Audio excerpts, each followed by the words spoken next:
Hi friends, welcome back to Sax varieties. ഇത് Bangalore palace. ഈ ബാംഗ്ലൂർ പാലസിൻ്റെ അകത്തുള്ള കാഴ്ചകൾ നമുക്ക് കാണാം.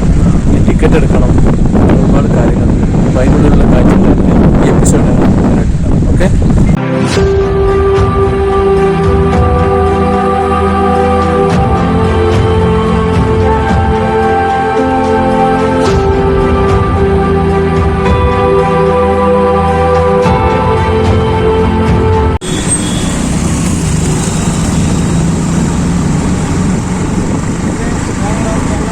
Not 7 kilometers. ഞാനിപ്പം ബാംഗ്ലൂരിലെ ബാംഗ്ലൂർ പാലസ് ഉണ്ട്, അത് കാണാൻ പോവുകയാണ്. അപ്പോൾ അതിൻ്റെ മെയിൻ എൻട്രൻസിൻ്റെ ഭാഗത്താണുള്ളത്. ഇവിടുത്തെ കുറേ കാര്യങ്ങളും ഡീറ്റെയിൽസൊക്കെ ഉണ്ട്. Bangalore Palace is now open to visitors. അപ്പോൾ ഇതിൻ്റെ പുറത്ത് വലിയ വാഹനങ്ങളൊക്കെ പുറത്ത് പാർക്കിംഗ് ആണ്. ഇതിൻ്റെ ഓണറുടെ പേരൊക്കെയാണ്. ഒരുപാട് ബോർഡ്, ഒരുപാട് സ്ഥലമുള്ളൊരു ഏരിയയാണിത്. അപ്പം ഞാനെൻ്റെ ഓട്ടോയിൽ ഇതിൻ്റെ അകത്തേക്ക് പോവാണ്. ഇവിടുന്ന് അങ്ങോട്ട് കുറച്ചങ്ങോട്ട് പോകണം. വലിയ വണ്ടികളൊക്കെ പുറത്ത് നിർത്തിടും, ബസ്സും കാര്യങ്ങളൊക്കെ. ഈ ചെറിയ വണ്ടികളൊക്കെ ഇതിലെ അങ്ങോട്ട് പോവാം. അപ്പം നമുക്ക് അവിടെ എത്തിയിട്ട് ബാക്കിയുള്ള കാര്യങ്ങൾ കാണാം.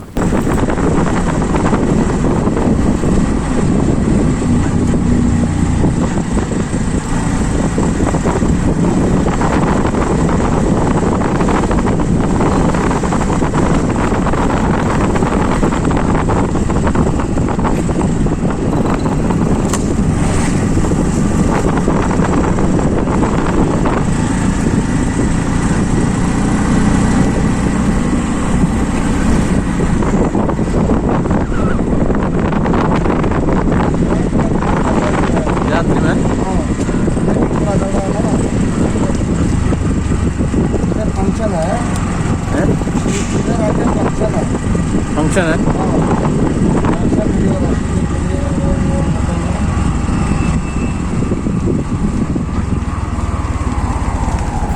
അങ്ങനെ ഞാനിതിൻ്റെ ഗേറ്റിൻ്റെ അവിടെ എത്തിക്കുന്നു. ഇനി അടുത്ത പരിപാടി ടിക്കറ്റ് എടുക്കണം. ചെറിയൊരു തിരക്കുള്ളൂ. അപ്പോൾ ടിക്കറ്റ് റേറ്റും കാര്യങ്ങളൊക്കെ എത്രയാണെന്ന് നോക്കട്ടെ. ഇവിടെ ഇതിൻ്റെ അപ്പുറത്ത് എഴുതി വെച്ചിട്ടുണ്ട്.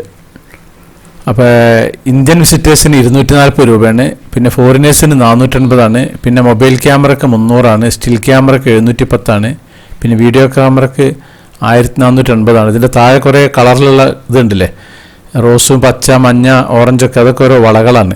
അതായത് നമ്മൾ ആ ഒരു വള നമ്മളെ കൈമിൽ അവർ ഈ ടിക്കറ്റ് എടുക്കുമ്പോൾ തന്നെ തരും. കാരണം ആ ഒരു വള ഇട്ടിട്ട് വേണം നമുക്ക് പോവാൻ. കാരണം ഇത് ഞാൻ ഈ ഒരു വള എടുത്തിട്ടുണ്ട്. അപ്പം ഇനി ഇത് കെട്ടിത്തരും വരും. ഇത് കെട്ടിയിട്ട് ഇതായിട്ട് നമ്മൾ അങ്ങനെ കറങ്ങി കാണാം.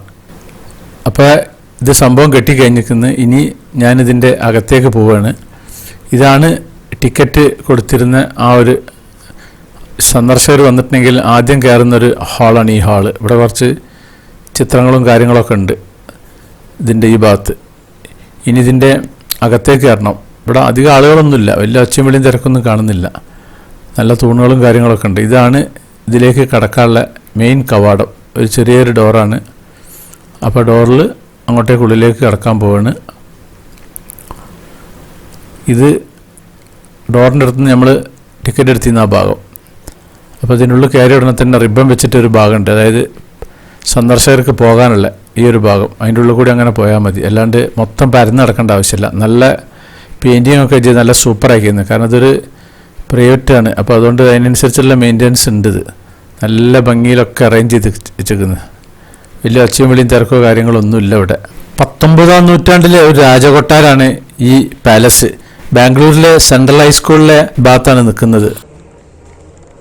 ഈ കൊട്ടാരത്തിൻ്റെ നിർമ്മാണം തുടങ്ങിയത് ഏപ്രിൽ 1874 പൂർത്തിയായത് 1878 ഇതിൻ്റെ ഉടമസ്ഥന് ഉദയ് കിഷോർ എന്നതിൻ്റെ ഉടമസ്ഥൻ്റെ പേരുള്ളത്.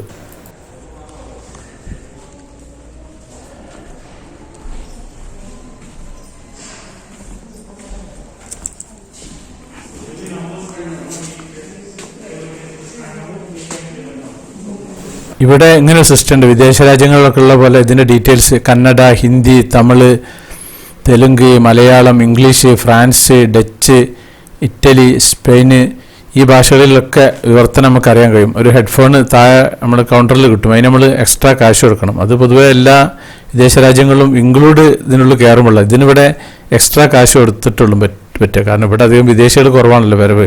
ഇന്ത്യക്കാർക്ക് ഇപ്പോൾ അതിൻ്റെ ആവശ്യമില്ല, വളരെ കുറവാണ്. എന്നാലും പല ആളുകളുണ്ട്. നേരത്തെ ഒരു കൊറിയൻ ലേഡീനെ കണ്ടിരിക്കുന്നത്, അവരടുത്ത് ഈ സാധനങ്ങൾ ചെവിയിലും വെച്ചിട്ട് പുള്ളിക്കാരത്തി അങ്ങനെ നടന്നുകൊണ്ട് ഞാൻ പറഞ്ഞൊന്നും നേരത്തെ കേട്ടിട്ടില്ല അവൾക്ക്. അപ്പോൾ അങ്ങനത്തെ സംഭവങ്ങളുണ്ട് ഇവിടെ.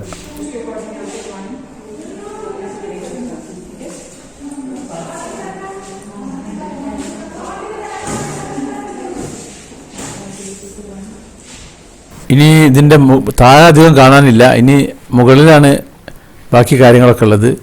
ഇതാണ് മുകളിലേക്ക് കയറാനുള്ള സ്റ്റെയർ.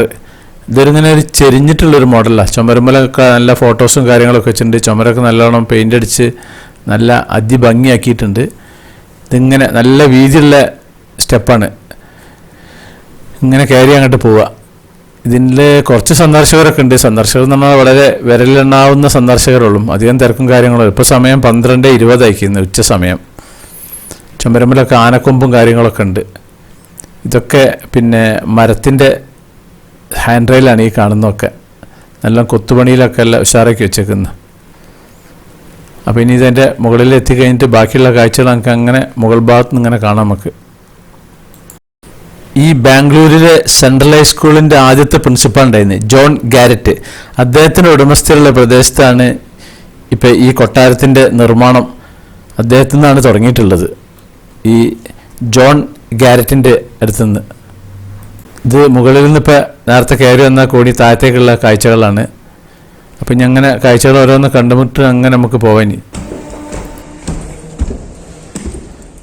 ഇതാണ് ഞാൻ നേരത്തെ പറഞ്ഞ ആ കൊറിയൻ ലേഡി. പുള്ളിക്കാരത്തി ഹെഡ്ഫോണും ചെവിയിൽ വെച്ചിട്ട് അങ്ങനെ നടക്കുകയാണ്. നമ്മൾ പറയുന്നതൊന്നും കേൾക്കുന്നില്ല, അത്രയും എൻജോയ് ചെയ്തിട്ട് പോവാണ്. എനിക്ക് പൊതുവേ ഈ മ്യൂസിയം കോട്ടയൊക്കെ വലിയ താല്പര്യമൊന്നുമില്ല. പിന്നെ ഇവിടെ ബാംഗ്ലൂർ വന്നപ്പോൾ കണ്ടിട്ടില്ലെങ്കിൽ എല്ലോ വരച്ചിട്ട് അങ്ങനെ വന്നതാണ്.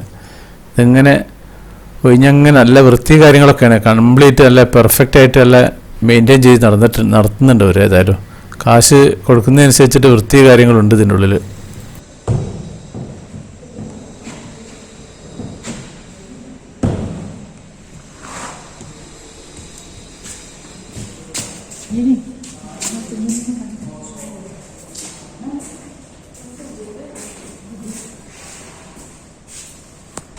ഈ മഹത്തായ വാസ്തുവിദ്യയുടെയും സൗന്ദര്യത്തിൻ്റെയും പ്രതിരൂപമാണ് ഈ ബാംഗ്ലൂർ കൊട്ടാരം. പഴയ രാജകീയ സമൃദ്ധിയുടെ സുഗന്ധവ്യഞ്ജനങ്ങളൊക്കെ ഇതിനുള്ളിൽ സംരക്ഷിക്കുന്നുണ്ട്. അപ്പോൾ ഇതിൻ്റെ ഉള്ളിൽ കൂടി അങ്ങനെ നമുക്കിങ്ങനെ കറങ്ങി അങ്ങനെ കാണാം. കുറേ ഫോട്ടോസും കാര്യങ്ങളും ഒക്കെ ഈ ചുമരമ്പലുണ്ട്. വരച്ചതുമുണ്ട്, വരക്കാത്തതുമുണ്ട്, എല്ലാതായിട്ടും ഒരുപാട് കളക്ഷനുണ്ട് ഈ ചുമരിൻ്റെ മുകളിലൂടെ. 45,000 ചതുരശ്ര അടിയിലാണ് ഈ കൊട്ടാരം സ്ഥിതി ചെയ്യുന്നത്. ഈ കൊട്ടാരത്തിൻ്റെ ട്യൂഡർ, സ്കോട്ടിഷ്, ഗോതിക് വാസ്തുവിദ്യയാണ് ഈ രണ്ട് മിശ്രിതത്തിലാണ് ഇതുള്ളത്. പിന്നെ കൊട്ടാരത്തിൻ്റെ തടിഘടനയും അകത്തും പുറത്തും മനോഹരമായ കൊത്തുപണികൾ രാജകീയ സംസ്കാരത്തെ വ്യത്യസ്ത രീതിയിൽ കാണിക്കുന്നുണ്ട്. ഇതിൻ്റെ നിലത്തൊക്കെ ടൈൽസൊക്കെ നല്ല അടിപൊളി ആണ്. ഇവിടെ ഒരു മിററുണ്ട്, അവിടെ കണ്ണാടി ഉണ്ട് അവിടെ. അപ്പോൾ നല്ല ഭംഗിയിലാണ് ഇതെല്ലാതും വെച്ചിട്ടുള്ളത്, ടൈൽസും കാര്യങ്ങളൊക്കെ. ചുമരമ്പലക്കൊന്നും ഫോട്ടോത്തിന് യാതൊരു ക്ഷാമമില്ല. ഇതൊരു ലൈബ്രറിയാണ്. ലൈബ്രറീൻ്റെ അകത്തേക്ക് പ്രവേശനമില്ല. അവിടെ വാതിലിൻ്റെ അവിടെ ചുവന്ന റിബണൊക്കെ വെച്ചിട്ട് അങ്ങോട്ടേക്ക് ബ്ലോക്കാക്കി വെച്ചേക്കുന്നത്. അപ്പോൾ അതുകൊണ്ട് അങ്ങോട്ട് പോകാൻ പറ്റില്ല. ഇതുണ്ടല്ലേ, ഇവിടെ ഒരു നമ്പർ 7. അപ്പോൾ നമ്മൾ ആ ഹെഡ്ഫോണിൽ നമ്പർ 7 ഞെക്കി കഴിഞ്ഞിട്ടുണ്ടെങ്കിൽ ഇതിൻ്റെ എല്ലാ കാര്യങ്ങളും വിവരം അറിയാൻ കഴിയും. ഞാൻ ഇപ്പോൾ ഹെഡ്ഫോൺ വാങ്ങിയിട്ടില്ല. അപ്പോൾ അതങ്ങനെ കണ്ടു പോകാം നമുക്ക്. ഒരുപാട് പിക്ചറുകളും കാര്യങ്ങളൊക്കെ ഉണ്ട് ഇവിടെ, അതിന് യാതൊരു ക്ഷാമവുമില്ല. ഇതൊക്കെ ഫോട്ടോസ് തന്നെയാണ് കംപ്ലീറ്റ് ഉള്ളത്, പഴയ കാലത്ത് എടുത്തിട്ടുള്ള ഫോട്ടോസ്. വരച്ച ചിത്രങ്ങളും ഒരുപാടുണ്ട്, ഇതൊക്കെ ഫോട്ടോസാണ്. ഇതിൻ്റെ നിലത്തെ ഇതൊക്കെ കണ്ടില്ല, നല്ല അടിപൊളി. പിന്നെ ടൈൽസൊക്കെയാണ് ഉള്ളത്. ഇത് പുറത്തേക്ക് ഉള്ളൊരു ഭാഗമാണ്, വെന്റിലേഷൻ കിട്ടാൻ വേണ്ടിയിട്ടുള്ളൊരു ഭാഗമാണ്. ഇതിലെ അങ്ങനെ അങ്ങോട്ടേക്ക് കടന്നു വന്നിട്ടുണ്ടെങ്കിൽ കുറേ പാസേജുകളുണ്ട്, ഒരുപാട് പാസേജുകളുണ്ട് ഇതിൻ്റെ ഉള്ളിൽ കൂടി. എന്തായാലും വഴിയൊന്നും തെറ്റില്ല, കാരണം അതിനൊക്കെ കറക്റ്റായിട്ട് ഇങ്ങനെ വേ എന്നുള്ള ഓരോ ഭാഗങ്ങളും കാണിക്കുന്നുണ്ട്. അല്ലാണ്ട് ജഗപൊകയൊന്നുമില്ല. ഒരു ഭാഗത്തുകൂടി കയറി കഴിഞ്ഞിട്ടുണ്ടെങ്കിൽ ഒരു ഭാഗത്തുകൂടി അങ്ങനെ നമ്മളങ്ങനെ മൂവ് ചെയ്തിട്ട് അങ്ങനെ പോവാം നമുക്ക്. അല്ലാണ്ട് തെറ്റുന്ന പ്രശ്നമോ കാര്യങ്ങളും ഒന്നും ഇല്ല ഇവിടെ.